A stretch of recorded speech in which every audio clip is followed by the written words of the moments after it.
नमस्कार सभी को। मैं फिर से अरुणाचल वेस्ट न्यूज़ में आप सभी का स्वागत करता हूं।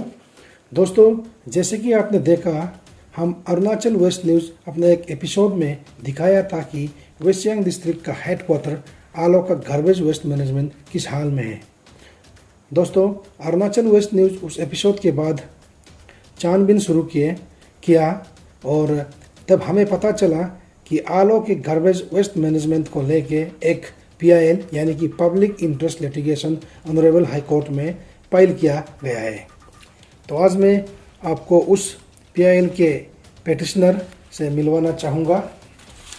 जी हाँ, आज के हमारे मेहमान हैं फॉर्मर अपसू लीडर और गालो पीपल्स फेडरेशन का जनरल सेक्रेटरी एडवोकेट रेकेनिंगो। सर, आपको बहुत बहुत स्वागत करता हूँ अरुणाचल वेस्ट न्यूज़ में। सबसे पहले धन्यवाद वेस्ट न्यूज़ और एंटायर आपके टीम को मैं शुक्रगुजार हूँ। ये जो आपने अभी जो सवाल किया है वो सही मायने में बहुत ही एक सेंसिटिव इशू है आज के तारीख में। जो हमारा स्पेशली वेस्ट सियांग जिला के जो हेडक्वार्टर्स होते हैं आलो शहर, उसमें जो गार्बेज डिस्पोजल को लेके काफ़ी लोग आज के दिन में उसको लेके चर्चा में रोज़ आए दिन चर्चा करते हैं। तो आपने जो भी सवाल किया सही किया और आपका sources of the filing the PIL तो आप सही निकला है। हाँ, मैं ही एक PIL का पिटिशनर हूँ।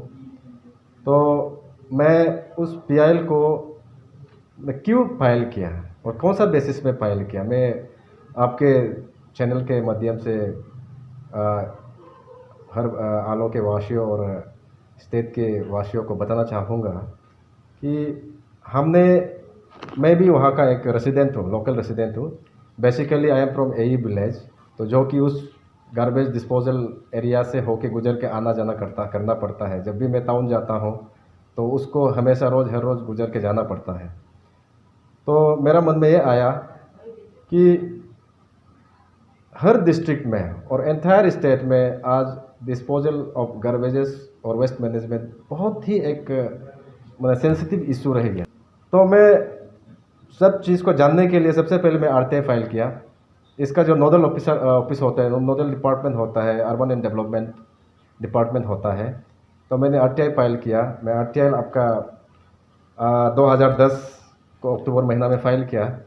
उसका बाद हम RTI का रिपोर्ट लेके हमने देखा और RTI में मैं जो चीज़ मांगा, जो कंटेंट मांगा, मैं उसमें सेटिस्फैक्ट्री नहीं रहा।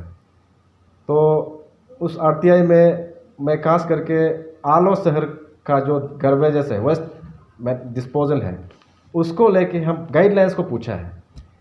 तो RTI का रिप्लाई में डिपार्टमेंट ने हमें ये बताया गया है कि उसमें कोई गाइडलाइंस, प्रॉपर गाइडलाइंस अभी तक स्पेसिफिक गाइडलाइंस नहीं है।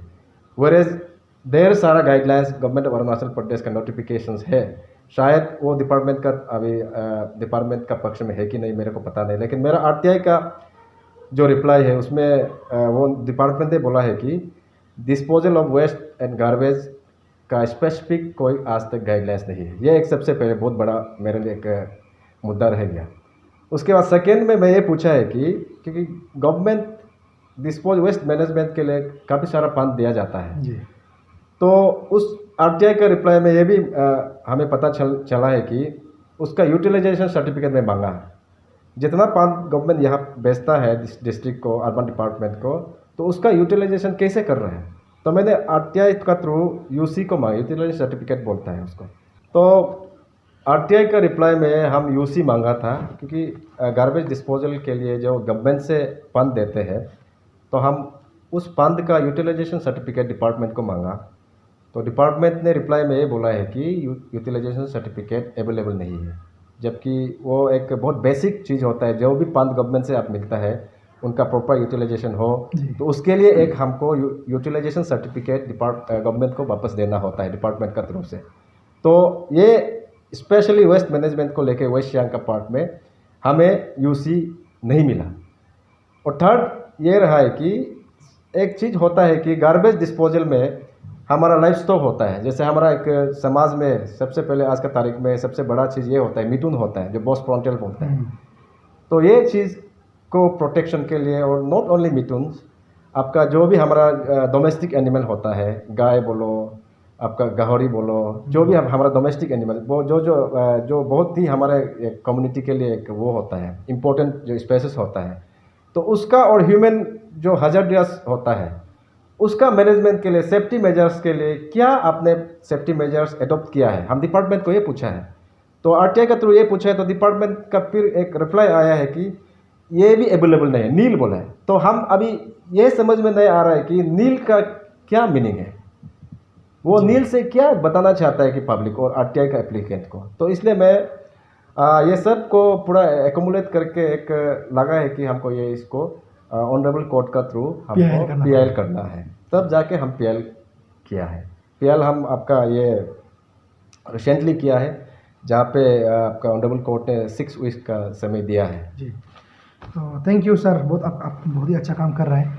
और सर मैं जानना चाहूँगा, अभी आप जो डॉक्यूमेंट्स का बात किया है, जहाँ में डिपार्टमेंट ने आपको आरटीआई को रिप्लाई किया, क्या उस डॉक्यूमेंट्स को आप हमें दे सकेगा? बिल्कुल, ये तो आरटीआई पब्लिक है, आपको मैं ज़रूर दे दूंगा। आप एक कॉपी मैं लेके आया हूँ। Thank you.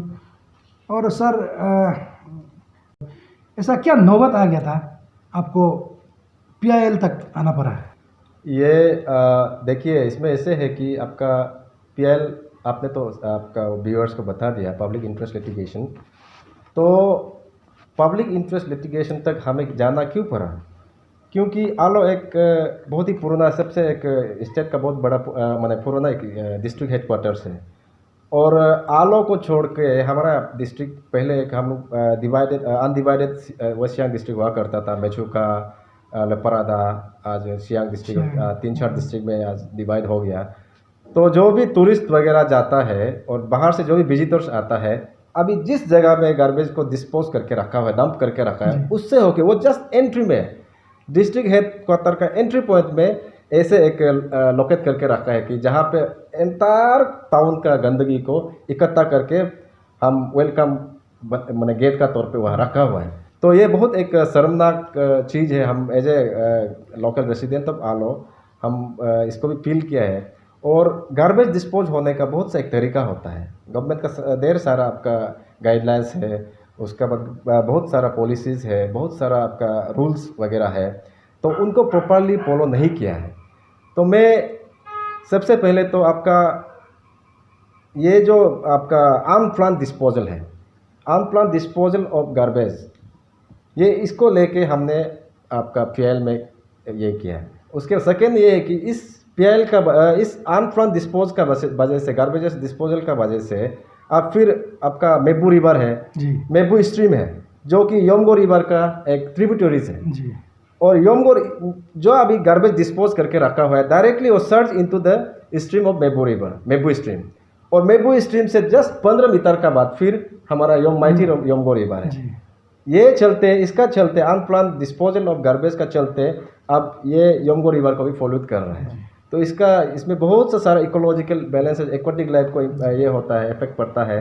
तो जिसका चलते हम डायरेक्टली और इनडायरेक्टली हमारा ह्यूमन हैबिटेशन में भी प्रॉब्लम आ जाता है। Thank you sir. आपका मतलब ये है कि मतलब उस गंदगी के कारण से हम आलो वासियों को बहुत सारा नुकसान का सामना करना पड़ रहा है। हाँ जरूर। और आने वाला कल को, फ्यूचर को भी बहुत ही खतरा से बीमार फैलने का चांसेस है। हाँ बहुत इसमें ऐसे है। आपका अभी देखिए एक हिसाम विलेज है जी, वहाँ पे आपका डेजिग्नेटेड विलेज है, जो हिसाम विलेज से जस्ट 50 मीटर्स का दूर में ही उसको गार्बेज को डिस्पोज करके रखा हुआ है।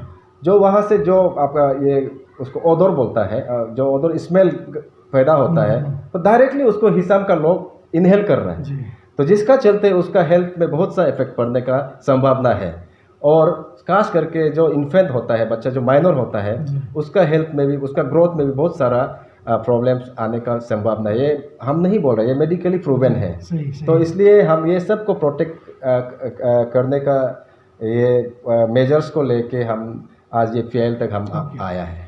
सर आपका पीआईएल में मतलब मेन प्रेयर, मतलब कोर्ट से, ऑनरेबल कोर्ट से आप मतलब क्या प्रेयर करना चाहते हैं? ऑनरेबल कोर्ट को मैं यही अप्राइज किया है और प्रेयर भी यही डाला है कि आपका उसमें सबसे पहले उसको रिलोकेट करना है। एक ऐसे जगह में आपका उसको रिलोकेट करना है जहाँ पे ह्यूमन हैबिटेशन से आपका एटलीस्ट मिनिमम 10-15 किलोमीटर्स दूर हो, जहाँ पे उसको फिर रिलोकेट करके अच्छा से वेल फेंस करें, प्रोटेक्शन देना है, क्योंकि वहाँ पे आपका स्ट्रे एनिमल्स और हमारा जो डोमेस्टिकेट एनिमल्स उसमें इजीली उधर एंटर नहीं होना है। उसके बाद उसको गंद को नहीं खाना है, गंदा को नहीं खाना है। तो वो एक रहा। उसके बाद फिर अभी तो हमारा आलो टाउन में फिर आपका ज़मीन का बहुत ही स्कर्सिटी है, लैंड नहीं है। तो हम उसका चलते ये एक ऑनरेबल कोर्ट को प्रेयर दिया है कि उसमें इंसेनरेटर मशीन अगर बताने से वो क्या होता है सर? वो ये होता है कि वो एक बर्निंग मशीन होता है। इन शॉर्ट हम लोग उसको समझने के लिए बर्निंग मशीन होता है। जो भी वेस्ट डिस्पोजल होता है उसको एक मशीन का अंदर घुसाया जाता है, उसको जस्ट अब बर्न करके ऐश में खत्म टेक्निकल तौर से मतलब जलाना चाहिए। हाँ, तो मैं वही एक अपील किया है। तो इट विल कॉस्ट अराउंड आपका 5 to 10 crores। फिर वो तो फिर मेरा बस का बात नहीं, अभी government will take the decision. ठीक है सर, तो आप इस PIL से और ऑनरेबल कोर्ट से मतलब क्या उम्मीद रखते हैं? नहीं, ऑनरेबल कोर्ट से तो उम्मीदें बहुत देर सारा है। ऑनरेबल कोर्ट जो इसको इशू को बहुत सीरियसली ले रहा है। उसके बाद सीरियस लेते हुए ही आपका रेस्पोंडेंट को, डिस्ट्रिक्ट एडमिनिस्ट्रेशन को 6 weeks का एक समय दिया है।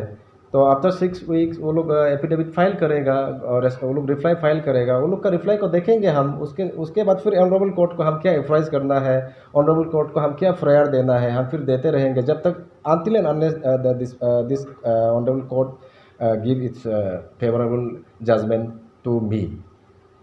सही है। और सर मैं जानना चाहूँगा और आप हमारे व्यूअर्स को बताइएगा, अगर इस दौरान आप जैसे कि आपने कहा PIL अपने ऑनरेबल हाई कोर्ट में फाइल किया, इस दौरान वहाँ का लोकेलिटी जो हिसाम एरिया का लोकेलिटी है या कोई निको बांगो का या किसी भी तरह से कोई आपको रुकावट आया है या कोई मतलब किसी भी तरह का कुछ तकलीफ का सामना मिला है क्या? नहीं, बिल्कुल ऐसे बात नहीं है। ऑलरेडी हमारा हिसाम विलेज का जो हेड जीबी होता है उन्होंने भी एक हमको टेस्टिमोनी दिया है और बोला है कि रियली जो अभी का डंपिंग एरिया है उसका चलते हिसाम विलेज को बहुत ही तकलीफ का माने सामना करना पड़ रहा है। तो उन्होंने भी अप्राइज किया और हमें आशीर्वाद भी दिया है और गो अहेड माने वो जो भी हम स्टेप लेगा वो साथ देने का आश्वासन दिया है। उसके बाद जो हमारा निको बांगो का जब बात आता है, क्योंकि निको बांगो वेलफेयर सोसाइटी एक रजिस्टर्ड एक सोसाइटी है, उन्होंने भी आपका सेक्रेटरी आपका अरबान को एक 9 March 2021 को रिप्रेजेंटेशन ऑलरेडी दे के रखा हुआ है क्योंकि उसको रिलोकेट करने के लिए कहीं दूसरा जगह में। तो ऑनरेबल आपका जो लर्नेड सेक्रेटरी अर्बन डिपार्टमेंट जो प्रॉम्प्टली एक्ट नहीं किया है, उसके बाद फिर आपका वेस्ट सियांग डिस्ट्रिक्ट एडमिनिस्ट्रेशन मैंने आपका DC को भी 22 March को एक रिप्रेजेंटेशन दिया है। तो DC का तरफ से भी कोई हमें कोई माने टेक्निकल ये नहीं एक्शन दिखाई नहीं दिया है, जिसका चलते हम फिर पब्लिक को हम राय लेके वहाँ का स्टेक होल्डर्स को राय लेके हम PIL का ये तक स्टेज तक आ गया। ठीक है सर, बहुत बहुत धन्यवाद, आपने अपना कीमती वक्त हमें दिया है। और मैं पब्लिक से भी अनुरोध करूंगा, इस तरह रेकेन इंगो सर जैसे जिस तरह काम कर रहे हैं समाज के लिए, इस तरह हम एक एक करके एक कदम से कदम मिला के हमें चलना चाहिए और हमें एक दूसरा को साथ देना चाहिए, अब नहीं तो कभी नहीं। इसलिए मैं सभी से अपील करता हूँ, सोसाइटी के काम करने वालों को हम सब साथ दें और हर कोई अपनी तरफ से एक कंट्रीब्यूशन दे समाज के लिए, आने वाले पीढ़ी के लिए। तब तक के लिए हमें आज्ञा दीजिए। जय हिंद, नमस्कार और देखते रहिएगा Arunachal West News. Thank you.